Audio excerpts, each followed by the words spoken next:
Vers 13 ans, ma mère, elle m'avait offert le dico des métiers. Mais je le regardais tout le temps, je me disais, mais il n'y a rien. Mais il n'y a rien qui me transcende, tu vois. Panel de trucs qui m'intéressent pas, qu'est-ce qu'on fait? On crée des nouveaux métiers, tu vois. Toi, tu fais partie des créateurs de nouveaux métiers. Et puis, il y a encore 15 ans, on se serait dit, mais non, ça, c'est pas un métier. Donc, si tu trouves pas la voie, crée la voie. Crée la voie. C'est toi, la voie. En fait, la voie, c'est tout. Ouais. Squeezie qui en parlait. Ouais. Qui faisait des vidéos, il avait pas le droit, je crois, d'être sur son ordi, puis il trichait, tu vois. Ouais. Mine de rien, il était quand même muet par une force supérieure, qui fait qu'il y avait un dessin pour lui, tu vois, un dessin supérieur que ni la société, à ce temps-là, impossible de savoir que ça allait devenir ça, ni les parents ne pouvaient savoir. Ouais. Donc c'est pas qu'on n'aime pas les gens autour de nous pour pas leur dire, c'est qu'il y a parfois une force qui nous pousse à créer quelque chose qui n'existe pas encore. Il ne faut jamais s'arracher du sommeil. C'est une hérésie de croire qu'il faut se lever tôt pour apprendre des choses. Non, il faut apprendre des choses quand on sent qu'on doit les apprendre. Ouais. Parce que sinon on n'apprend rien.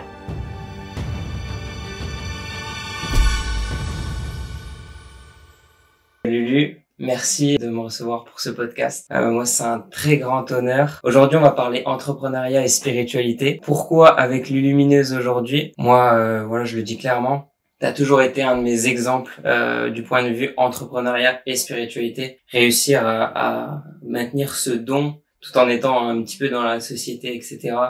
Venir mettre le rond dans le carré, comme tu l'avais dit l'autre fois. Donc, on va commencer sans plus tarder. Tu peux te présenter, mais j'aimerais que tu te présentes depuis 3 questions. Ok. Donc, qui es-tu? D'où viens-tu? Et quel a été ton parcours scolaire? Scolaire? Ah oui. Ouais. Qui es-tu? Grosse question. Lucille. Voilà, je m'appelle Lucille. Je suis née à Angers, en France, d'un père syrien et d'une mère alsacienne, voilà. J'ai beaucoup de frères et sœurs.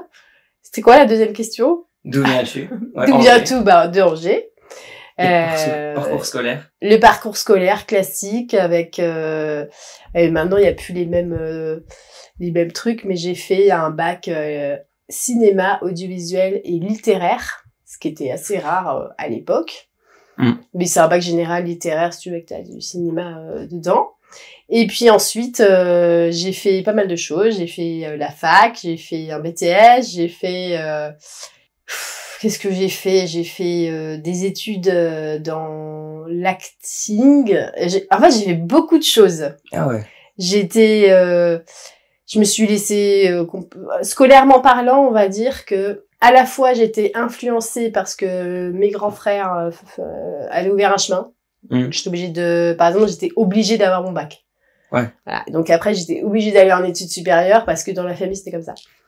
Et après, j'étais aussi moi-même, j'avais mes propres envies et c'est comme ça que je suis allée découvrir d'autres choses. Mais ce ne sont pas mes études qui font, je veux dire, qui ont ouvert ce que je fais aujourd'hui. Mais ça contribue, tout ce qu'on fait dans la vie, ça contribue à ce qu'on va développer après. Ouais, totalement. Et du coup, comment t'es passé de cette période un peu études à entrepreneuriat? Tu veux dire au moment où moi je me suis lancée pour...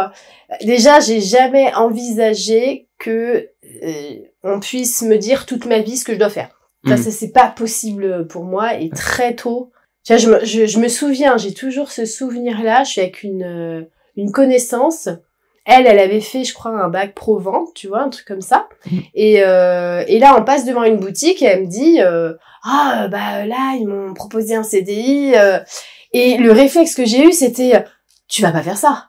Parce que j'avais l'impression que ça y est, elle allait se donner à une activité qui était pas elle, en fait. Et pour moi, ça me faisait une décharge toujours, comme si on faisait ce qu'on attendait, elle faisait ce qu'on attendait d'elle, ce que la société attendait d'elle, mais pas ce que la vie attendait d'elle. Et très vite, moi c'était très clair, puisque j'étais obligée, on va dire, de faire des études, j'en ai fait, mais étant donné aussi que j'ai été très vite obligée de me débrouiller seule, et oui, ça n'empêche pas, parce que les parents, ils veulent que vous fassiez des études, mais vous n'êtes pas pour autant. Et donc, je me suis débrouillée seule et j'ai commencé l'entrepreneuriat. Je devais avoir 20 ou 21 ans. J'ai commencé, mais vraiment, par contre, juridiquement parlant, hein, je me suis renseignée à l'époque. Je suis allée dans la chambre de commerce de ma ville. J'ai fait un stage à la boutique de gestion. Donc il y a des choses qui sont mises en place pour les jeunes entrepreneurs qui sont gratuites. Ouais. Hein, et c'était vraiment pour avoir le cadre juridique des choses. Ouais. Moi, j'aime bien comprendre comment marchent les choses. Ouais. Donc voilà, ça c'est le côté très terre à terre des choses, mais on va dire que c'était plutôt pour moi ensuite me donner la permission de maintenant c'est bon, je sais comment je peux faire moi-même les choses, parce que j'ai appris à mettre le cadre et je peux faire ce que je veux. Ouais. Voilà. T'as compris un peu les limites du terrain de jeu, où est-ce que tu peux... Quelle case il faut dire, qu'est-ce qu'il faut inscrire pour enfin être tranquille et faire ce que tu veux. Ouais. Voilà, et ça j'ai appris très vite. Ok. Donc globalement, c'était ce passage un peu à une perspective long terme où t'étais peut-être un peu trop emprisonné dans le salariat ou quoi que ce soit. Où je pouvais pas, ça c'est non. Ouais. Ça c'est pas possible pour moi. Pour moi, la seule économie qui était viable, c'est une économie circulaire, parce que pour moi, un patron, il a forcément besoin de ses employés, tu vois. Et comment moi je fonctionne aujourd'hui, c'est comme ça. C'est-à-dire que si je travaille avec quelqu'un, je collabore avec une personne. La personne, elle peut pas être sous mes ordres, puisque j'ai besoin de cette personne. Ouais. Donc si par exemple, j'ai une personne, et c'est le cas, qui s'occupe de gérer, on va dire, tout ce qui est le secrétariat, tu vois. Ouais. Parce que ça fait tu reçois beaucoup de mails, t'as beaucoup d'échanges. Mais moi, je ne suis pas formée pour le secrétariat. Mais par contre, tu as des gens, c'est vraiment c'est leur essence même de savoir communiquer, organiser, cadrer une réponse pour que ça soit efficace. Ouais. Donc, je collabore avec une personne. Je vais pas l'engager pour moi. J'ai besoin de ses services. Voilà. Et c'est comme ça que je voyais les choses. Ouais. Ok, super. Est-ce que toi, la spiritualité, ça t'a permis justement de te guider un peu dans ton projet entrepreneurial? Alors, avant tout, on est d'abord un être spirituel avant d'être un être humain. On est plutôt un être spirituel qui fait l'expérience d'être un être humain. Et ça, j'en ai conscience depuis que je suis née, ça. Ouais. Donc, je devais apprendre vraiment à me situer en tant qu'être humain. Bon, comment, dans ce monde-là, je peux faire ce qui, moi, m'intéresse. Ouais. Tu vois? Parce que même si j'étais... j'avais des facilités à l'école, je pestais tous les matins parce que je supporte pas qu'on m'arrache du sommeil. Ouais. C'est quelque chose, on verra plus tard, les gens ils trouveront ça aberrant parce que il ne faut jamais s'arracher du sommeil. C'est une hérésie de croire qu'il faut se lever tôt pour apprendre des choses. Non, il faut apprendre des choses quand on sent qu'on doit les apprendre. Ouais. Parce que sinon on n'apprend rien. Oui. Et puis vous le voyez très très vite pour n'importe quel parent avec leurs enfants. Quand l'enfant il a pas envie de t'écouter, mais il peut pas t'écouter, tout simplement. C'est pas possible, l'énergie est pas là. Donc la spiritualité, c'est un grand mot, mais c'était plutôt à l'inverse chez moi, si tu veux. C'est comment dans ce monde de matière, je vais pouvoir faire ce qui me plaît, et dans le cadre qui m'est proposé. Tu vois. Moi, c'était un petit peu la même chose. Hein. Quand je suis arrivé au lycée, en fait, j'étais capable vraiment de me donner un cadre, d'être dans le truc discipliné, etc., de me lever, de me forcer. Mais en fait, j'ai eu une réaction, je faisais des crises d'angoisse après. Ah oui. Et au bout d'un moment, en fait, t'es obligé de lâcher un petit peu. T'es obligé de te dire, bon, il y a quelque chose qui va pas. Le seul endroit où je faisais les crises d'angoisse, c'était au lycée. Ah oui. Pendant les heures de cours. Donc, je me suis dit, voilà, faut que je réfléchisse. Mais du coup, ça a été incroyable parce que ça m'a permis de me remettre en question, d'avancer. Et voilà, chacun trouve sa voie, mais moi là j'ai senti que c'était pas vraiment la voie que je devais prendre, donc je comprends totalement le discours. Et donc pour toi, dans cette société, quel est le rôle de l'entrepreneuriat? En fait, si tu veux, n'importe quel être humain, on appelle ça être humain. Ça c'est vraiment un verbe. Ouais. Donc tu dois être humain, et être humain, c'est justement entreprendre. Et la phase qui vient avant d'entreprendre, c'est la phase d'être inspiré. Donc l'être humain, il est inspiré et il est inspirant. D'ailleurs, tu le vois à l'école. Ça, c'est une expérience qu'on peut faire très vite à l'école, c'est que tu as un prof qui est inspiré et inspirant, et là, tu vas boire tout ce qu'il te dit, et tu as un prof qui sait pas ce qu'il fout là, et puis qui te dit, lisez ça, mais tout ce qu'il va dire, ça va t'ennuyer autant que ça l'ennuie. On a l'impression qu'on est tous enfermés dans la salle en même temps. Et on se dit, mais pourquoi on se fait ça? Tu vois? Alors que quand il t'inspire, il te trimballe autre part, et tu te dis, ah, c'est déjà fini, alors ça m'a intéressé. Tu vois? Et comme nous sommes des êtres humains, être humain, ça veut dire faire passer l'énergie de vie à l'intérieur de toi pour entreprendre. Tu vois? Ça veut dire canaliser cette énergie pour la redonner dans la matière, parce que cette énergie-là, c'est des graines que tu vas mettre dans la matière. Donc, si tu es inspiré justement, soit pour explorer des choses, explorer des sujets, explorer des lieux, eh bien, il faut que tu te laisses l'espace pour explorer et t'inspirer. Et une fois que tu prends l'inspiration, bah tu souffles, tu vois. Donc, tu redonnes et tu vas créer. Et c'est ça la réalité d'entreprendre, vraiment. Mais ça peut être dans tous les corps de métier aussi. Ça veut dire que c'est pas forcément quelque chose qui est individuel, tu vois. Parce qu'il y a beaucoup de gens, par exemple, aujourd'hui, qui ont une vraie vocation d'aider les gens. Ils veulent être aides-soignants, ils veulent être infirmiers, ils veulent aider, par exemple, médicalement, et qui rentrent, tu vois, dans une espèce d'étau. Rien que, si tu regardes, par exemple, en médecine, tu rentres dans un étau qui ne correspond pas à la volonté que t'as dans le cœur d'aider, et qui, quelque part, te martyrise un petit peu cette volonté, et qui fait que, bah, finalement, ceux qui restent, c'est pas forcément ceux qui ont cette vocation. Par contre, c'est ceux qui voulaient écraser, c'est ceux qui voulaient être les meilleurs, c'est ceux qui ont adhéré à ce système-là. Et c'est pour ça qu'aujourd'hui, ben, on perd l'essence des vocations chez les gens. Et qu'on doit la retrouver. Ok, super. Et comment justement, t'associerais cet entrepreneuriat à la spiritualité, toi, pour vraiment, en fait, comme rentrer le cercle dans le carré, comme tu disais. Pour fondre les deux. Ben, je dirais déjà, en tant que jeune, si tu sors de l'école, tu as une pression sociale. On a l'impression qu'il faut que tu trouves ta place. En fait, trouver ta place, ça veut dire que tu trouves un moyen d'avoir de la thune. C'est juste ça qu'on te met comme pression. Parce qu'évidemment, la majorité des jeunes, leurs parents n'ont pas de quoi subvenir à leurs besoins jusqu'à un certain temps. Voilà, c'est ça qui donne une pression. Donc cette pression-là, je la comprends, elle est là. C'est une réalité encore dans ce monde-là pour beaucoup. Mais il y a autre chose, il y a comme un plan qui est supérieur à toute chose, qui peut toi t'inspirer profondément si tu ne redoutes pas de suivre ce plan. Et ce plan-là peut, malgré toi, te confronter à toutes les personnes autour de toi. Qui, eux, sont dans l'état de pression, etc. Tu vois un peu de quoi je parle.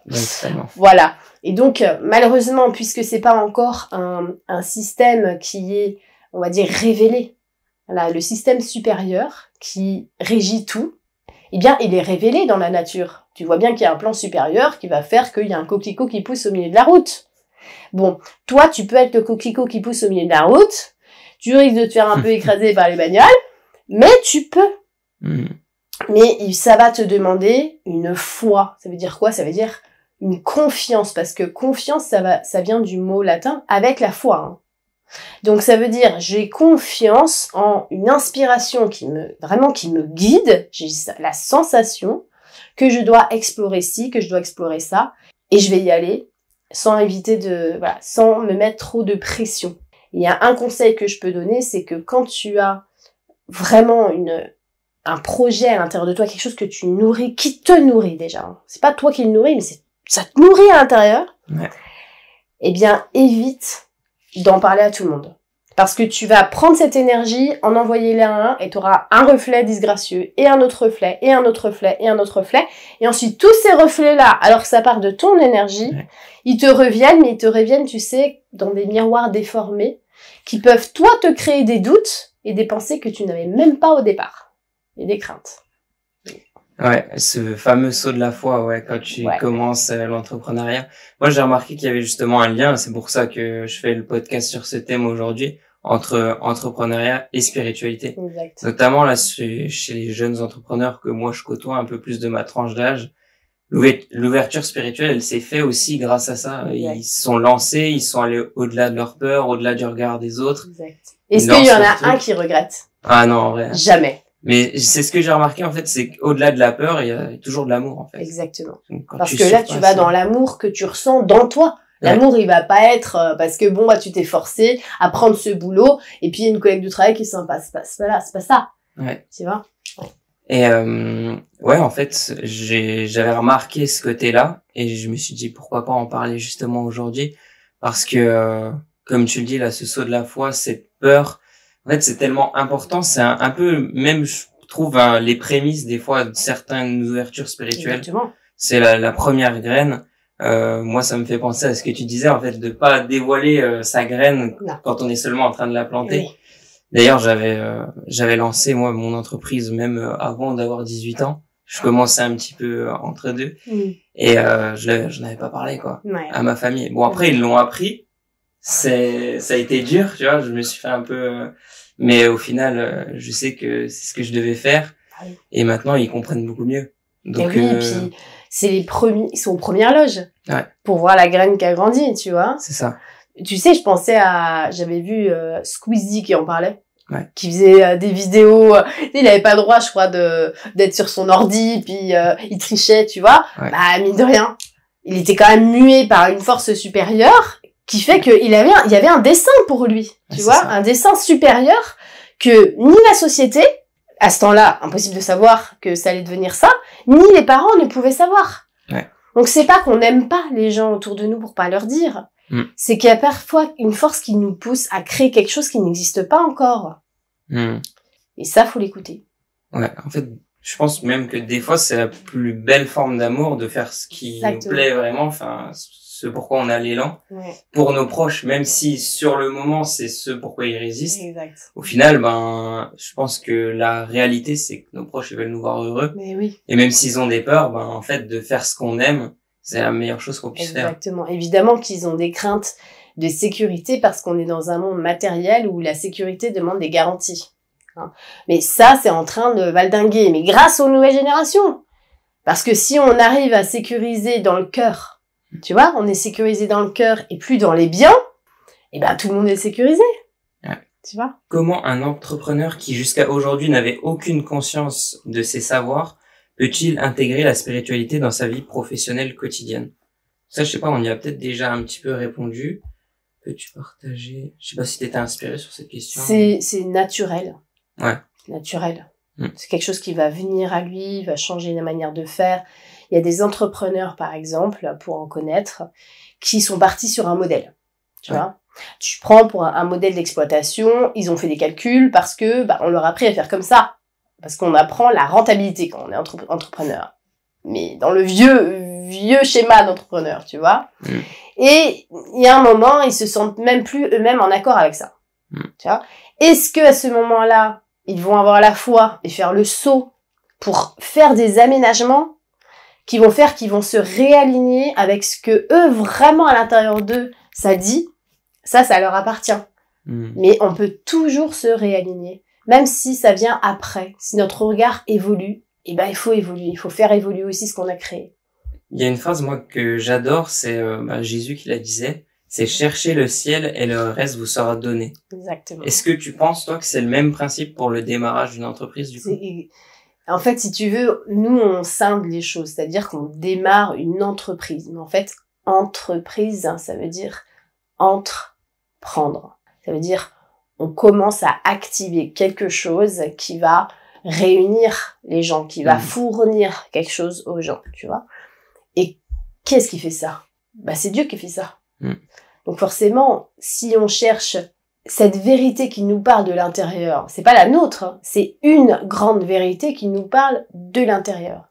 Et on cherche simplement à l'entreprendre, cette vérité, à créer quelque chose avec cette vérité. Il n'y a pas plus juste... Tu sais, l'entrepreneuriat, c'est pas un domaine, en fait, c'est la vie. C'est la vie. Ouais.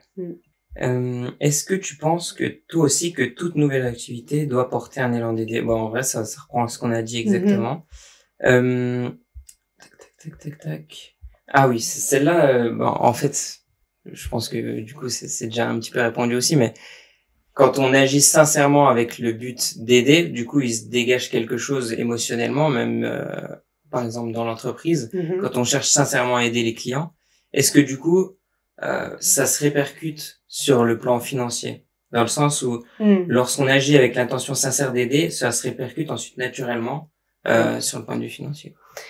C'est-à-dire que tu dois t'occuper de donner et non pas de recevoir. Ça, c'est gros piège. Ouais. Tu vois ? Quand tu es dans une entreprise quelle qu'elle soit, regarde, par exemple, tu entreprends de faire un potager. Ça, c'est la plus belle image pour concevoir une entreprise. Tu vas t'occuper de la terre, tu vas t'occuper de la nourrir, donc tu t'occupes de nourrir la terre, tu donnes. Tu t'occupes de ensemencer la terre, tu donnes encore. Tu vas t'occuper d'arroser tes plantes, tu donnes. Tu ne t'occupes que de donner. Tu ne t'occupes pas de recevoir. Tu ne t'occupes pas de regarder ton plan comme ça, savoir combien de tomates il va te donner. Ok ? Donc, tu t'occupes que de donner, de donner, de donner, de donner. Tous les jours, tu y vas, tu continues, tu continues, tu continues. Et sans t'occuper, sans te préoccuper du résultat, un jour, tu vas venir et il y aura des champs de tomates, et il y aura des concombres, et tout ce que tu veux, des courgettes. Voilà. Et tout ça, mais à un moment donné, regarde bien, ça va s'auto-gérer. C'est que tu t'as donné tellement d'amour, t'as donné tellement d'énergie, et tu l'as fait avec l'énergie de l'amour. Ça veut dire que chaque graine que t'as plantée, tu l'as fait parce que t'aimais le faire. Et chaque fois que t'as donné de l'eau, tu l'as fait parce que tu t'es vraiment senti amener la vie à cette plante. Tu vois ? Tu n'as pas fait pour le résultat. Donc c'est sincère. Parce que si tu le fais pour le résultat, c'est pas sincère. C'est pas vrai.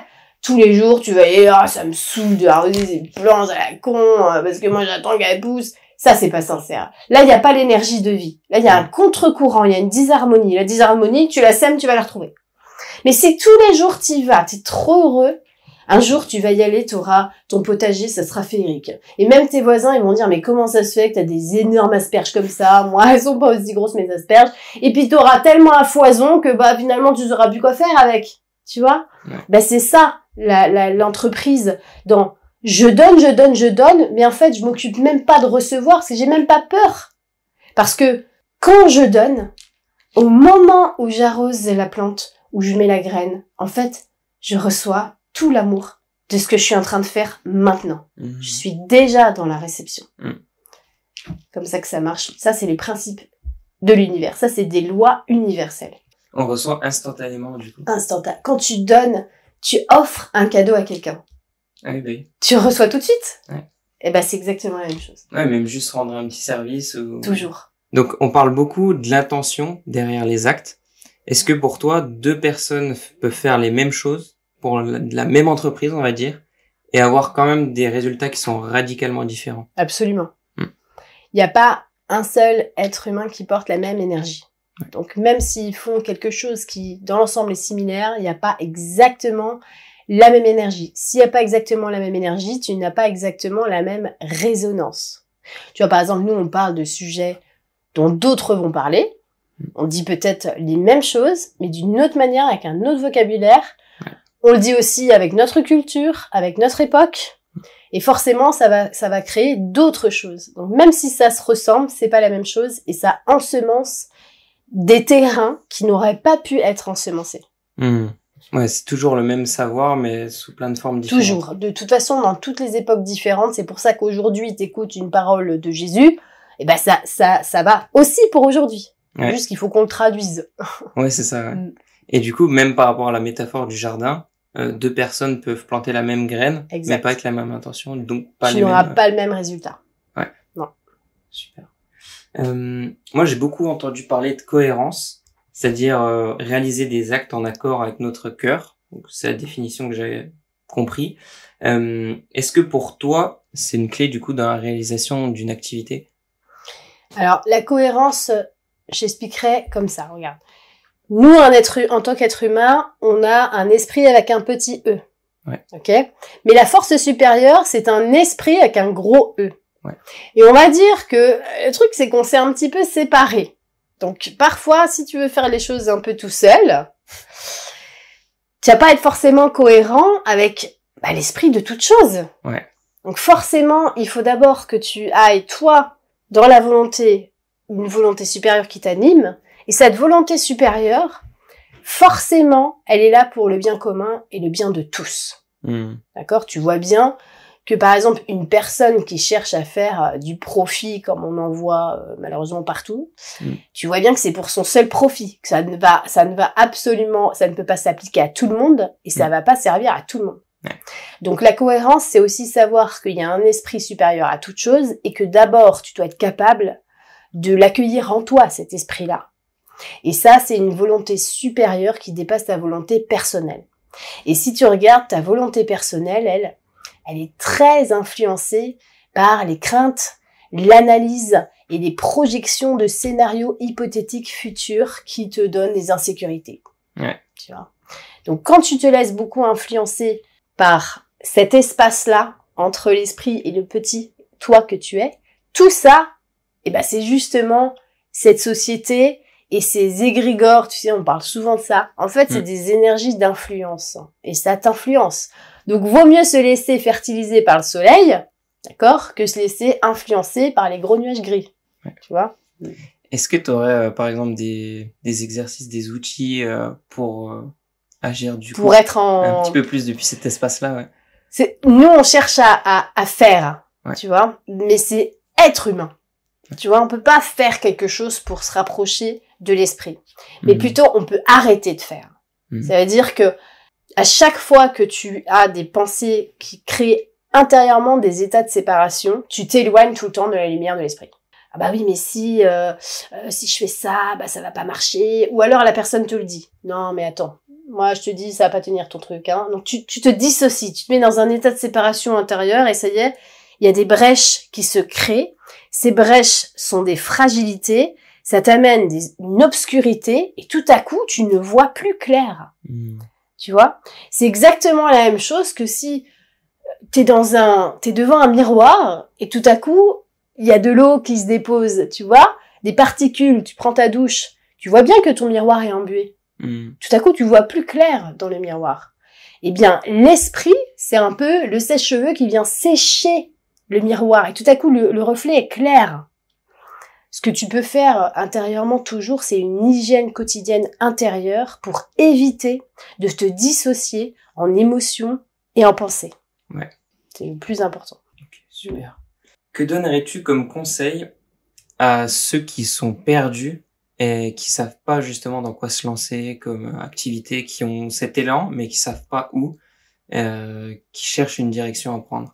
Déjà, je dirais que c'est bien d'être perdu. Ouais. C'est que ça, on leur dit pas, les gens perdus. Mais si ils sont perdus, c'est parce qu'en fait, au fond, ils ont envie de se trouver. Voilà. Parce que y en a, ils sont perdus, mais ils savent même pas qu'ils sont perdus. Voilà. Déjà, ils ont tellement endormi qu'ils savent pas qu'ils sont perdus.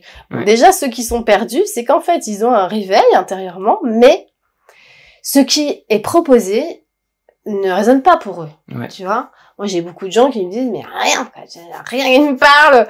Ou alors, mettons, je sais pas, tu es passionné par les relations humaines ou la psychologie, mais t'as pas envie de te taper 5 ans de Freud avec son esprit tordu. Ouais. Et c'est tout ce que tu auras, pourtant. Donc, à ce moment-là, créez vos métiers. Allez dans vos passions. Vraiment, immergez-vous dans vos passions et ça va devenir quelque chose. Ça va devenir un apprentissage et donc une entreprise ensuite. Tu vois, moi, de la même manière, je n'ai jamais créé de métier. Je n'ai jamais créé mon activité. Je ne savais même pas que j'allais vivre de mon activité. C'est jamais été une question que je me suis posée. J'ai voulu investiguer, j'ai voulu dire. Et donc, j'ai d'abord créé quelque chose pour dire, pour partager.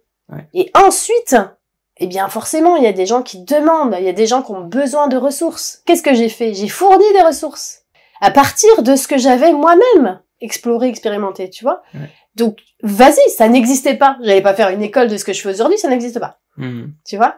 Donc, ouvrez les sentiers. Et tous les sentiers qui s'ouvrent, pour demain, ça sera des gens, ils pourront prendre cette voie-là. Ouais, commencer à débroussailler un petit peu le terrain, se jeter dans le vide, encore une fois. Mais tu sais, moi, je me souviens, je crois que c'est vers 13 ans, ma mère, elle m'avait offert le dico des métiers. Mais je le regardais tout le temps, je me disais, mais il y a rien. Ouais. Mais il y a rien qui me transcende, tu vois. Ouais. Donc j'ai mais c'est dommage. Alors on vient là, puis on a un panel de trucs qui m'intéressent pas. Qu'est-ce qu'on fait? On crée des nouveaux métiers, tu vois. Toi, tu fais partie des créateurs de nouveaux métiers. Et puis, il y a encore 15 ans, on se serait dit, mais non, ça c'est pas un métier. Ouais. Tu vois? Donc si tu trouves pas la voie, crée la voie. En fait. Crée la voie. C'est toi la voie. En fait, la voie, c'est tout. Ouais. Tu es le chemin. Lao Tzu, il disait, le but n'est pas le but, c'est la voie. Donc la voie, c'est toi. Incroyable. Ok, donc là, c'est plutôt un autre thème. Donc il y a beaucoup d'entrepreneurs qui finissent obsédés par leur travail, par leurs entreprises, quitte à y laisser leur santé, leur famille, sont même parfois pris au piège par leur propre entreprise. Comment toi, est-ce que justement cet enseignement, la spiritualité, la conscience, tu vois, comment tu imaginerais que ça pourrait aider les entrepreneurs à maintenir justement un équilibre entre leur vie pro et perso? Eh bien, il y a deux choses. Les entrepreneurs qui se laissent posséder par leur création, ils sont malheureusement, ils manquent d'humilité, puisque le souffle qu'ils ont réussi à transformer dans la matière ne leur appartient pas, à la base. Par contre, ils ont fourni des efforts. Hein, et souvent, vraiment, ils ont eu de la labeur pour ça, ils ont eu du travail pour ça. Donc, ils sont attachés parce que c'est le fruit de leurs efforts. Ouais. Mais mon Dieu, mais tout ça va partir. Il y a que de l'éphémère. La véritable richesse qu'ils ont eue, c'est l'enrichissement d'intérieur. C'est pas l'enrichissement extérieur.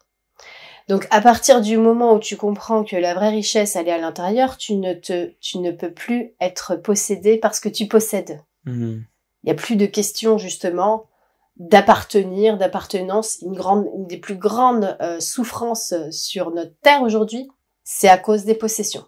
C'est parce que tu peux être propriétaire d'une terre, tu peux être propriétaire d'une entreprise, etc., etc. Et la propriété crée justement une illusion de sécurité que tu essayeras de maintenir, et c'est là que le piège se referme. Parce que tu essayes de maintenir l'illusion de sécurité à travers la propriété. Et même d'ailleurs, je fais le parallèle, mais dans la nature, tout est impermanent. Donc quand on essaye de maintenir quelque chose, on va contre la nature. Rien. Exactement. Quel conseil donnerais-tu à un entrepreneur pour éviter l'épuisement professionnel? Alors ceux qui, il y a plusieurs sortes d'épuisement professionnel. Il y a ceux qui sont dans une très grande dévotion. Il y a ceux-là aussi qui arrêtent pas de donner. Là, ça cache quelque chose parfois. Ça cache le fait que eux, ils ont pas reçu. Donc ils donnent énormément parce qu'ils ont eu eux-mêmes une carence. À ce moment-là, bon, la vie se charge souvent de les freiner d'une manière ou d'une autre. Il vaut mieux se freiner soi-même, mais pour qu'ils prennent le temps. Ça veut dire que le souffle, d'accord, il nous nourrit, mais il a un rythme. Et ce rythme-là, faut le respecter. Et ceux qui veulent aller plus vite que le rythme, parce que par exemple, ils ont écouté le souffle, et tout s'enchaîne, et tout à coup, il n'y a plus rien. Et ils se disent, mince, j'ai perdu le truc. Non, c'est le rythme. C'est que là, t'es dans une autre phase. Tu commences peut-être une autre phase. Tu dois simplement accepter toutes les phases. Et le fait qu'il y a des choses qui peuvent évoluer. Et il y a des chemins que tu vas devoir, tu peux pas juste rester comme ça dans une petite vitesse de croisière. Non, tu dois apprendre sans cesse. Donc tu dois te renouveler. Comme la nature, elle se renouvelle tout le temps. Il y a les saisons qui passent, tu vois. Respecter le rythme. Et le rythme, il faut le suivre. C'est pas à nous de le choisir. Et des fois même c'est notre tête qui nous dit là on a une phase un peu plus calme, donc j'avance plus, mais en réalité c'est peut-être la meilleure chose pour qu'on puisse avancer. Exactement ça. Voilà, donc comme les saisons en fait, toujours un petit peu le livre de la nature. Voilà, la métaphore avec la nature toujours. On parle beaucoup du succès matériel. Pour toi, quel est le succès entre guillemets le plus important? Peut-être qu'on va me prendre pour une folle, mais c'est la lumière de l'esprit intégrale dans l'être humain. C'est le succès, c'est ça, c'est de pouvoir éclairer. La réussite, c'est de pouvoir être soi-même une lumière, en fait. Tu vois? Parce que une lumière, ça nourrit les gens de bien des manières. On aide les gens, on les nourrit, mais simplement par le regard, ou par la parole, ou par la présence. Déjà, par exemple, on n'a jamais considéré que la femme au foyer, c'est dans le truc de la réussite. Non, elle gagne pas de sous, matériellement, elle sert à rien, tu vois. Alors que c'est un des métiers les plus grands du monde entier. Pour moi, ça fait partie des grandes réussites, par exemple, dans ma vie, de m'occuper de mes enfants, du vivant, de ce qu'il y a maintenant, et pas justement d'un enrichissement matériel qui va partir. Et puis demain, l'autre, il s'est acheté toutes les plus grosses bagnoles du monde et on change de moteur. Bah, qu'est-ce qu'il va faire? Eh oui. Donc voilà, les réussites, ça se place de l'intérieur et plus d'extérieur. Ça doit migrer notre regard sur la réussite. Ouais, je suis totalement d'accord. Et d'ailleurs, en parlant d'élever les enfants, etc.,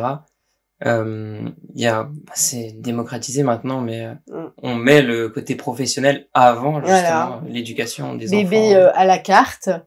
On a aussi fait en sorte que les mamans, faut pouvoir aussi les imposer. Donc si on les met toutes à travailler comme ça, l'argent circule, mais au détriment des familles, au détriment des enfants.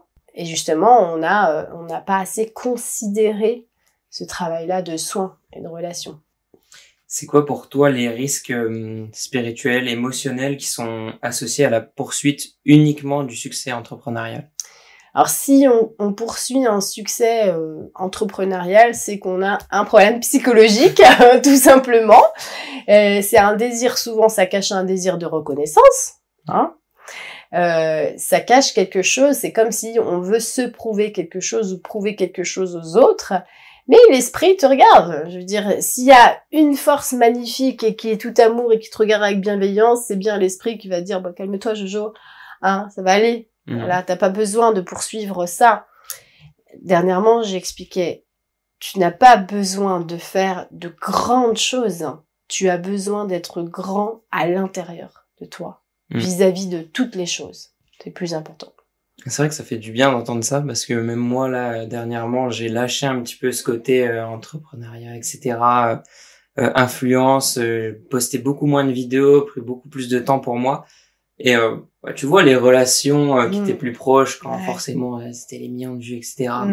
Là, ça s'estompe un petit peu, ça se calme un petit peu, et tu te dis, en fait, tout l'entourage que t'as, c'était le succès entrepreneurial. Exactement. Et toi, tu passes dans autre chose et forcément tu te sens seul. Et là, c'est aussi pour ça que je le fais, ce podcast, c'est pour dire il y a autre chose. Et c'est ça un petit peu le vrai monde, quoi. La vraie réalité des choses. Parce que t'es en train de migrer. Parce que dans ta cellule, c'était aussi vrai. Tu vois, mais tu peux pas dire à tout le monde de migrer avec toi. Oui. Tu vois. Donc, tu te retrouves tout seul dans ta nouvelle cellule. Bon, c'est pas grave. Il y a d'autres gens qui sont là, déjà qui étaient déjà là. Et puis, il y en a d'autres que tu vas attirer aussi, comme ça, que tu vas aider. C'est ça qui est merveilleux, c'est qu'on est vraiment une locomotive. Tu vois? Tu vas tirer les wagons, là. Et puis, ces wagons-là, ça sera aussi des locomotives. Et toi-même, t'es tiré par le haut tout le temps. C'est ça qui est formidable. Bon, dernière question. Quelles sont pour toi les dérives courantes que tu as pu observer chez les entrepreneurs, justement, à succès? Alors, justement, d'être trop, justement, dans la personnalité. Tu vois, par exemple, je connais des gens qui ont fait des choses qui sont très belles. Mais, comme ils se sont appropriés les choses, c'est comme si ils ont refait de l'huile avec les vieilles olives, tu vois. Ils ont trop mis la presse, quoi. Donc, ils font des conférences avec. Il y a tellement de beurre qui est fait avec ce qu'ils ont fait que finalement, leur progression s'est arrêtée là. Parce que au lieu de continuer avec amour de la même manière qu'ils ont reçu, tu vois, ils ont créé quelque chose parce que à ce moment-là, ils étaient complètement inspirés. Ils y vont. Et puis, ils veulent ramasser. Et c'est là, justement, qu'ils se perdent. Ils se perdent dans leur succès, dans le succès qu'ils ont eu, comme une étiquette qu'ils ont après sur eux. Et ensuite, ils perdent l'essence. Et d'ailleurs, vu qu'ils s'éloignent de plus en plus de l'esprit, ils ne pourront plus être inspirés de la même manière, à part revenir dans leur centre, revenir dans leur humilité et lâcher là parce qu'ils se sont trop accrochés là. Ouais. Donc le conseil que tu donnerais par exemple pour arriver à justement entreprendre à long terme d'un point de vue assez sain, authentique? À long terme, la seule chose qui est pérenne vraiment, c'est écouter ce qui arrive à l'intérieur et même si ça nous paraît bizarre, parce que tu sais des fois, tiens, ce que tu viens de traverser, tu dis mais comment je vais faire? On ne sait pas comment ça peut se mettre en place, qu'est-ce que ça va devenir, et pourtant ce souffle-là, je me réveille avec. Ben, continuez à être courageux. Ouais. Courageux, ça vient du mot courage et ça vient du mot cœur. Ça veut dire que, allez, c'est bon. Il y a cette pompe électromagnétique de tout mon champ à moi en tant qu'être humain qui me donne l'impulsion. Il faut que j'ai du courage. Ok, super. Bon, je crois que c'est le mot de la fin. Ok. Prochainement, autre podcast du coup sur argent, relations hommes-femmes. Et peut-être encore un autre thème, on verra si on a le temps, sur plaisir. Et écoute, merci à toi Lulu, c'était super. Merci Lucas. Magnifique réponse et merci beaucoup. Des bisous à tous. Merci. Salut. Ciao ciao.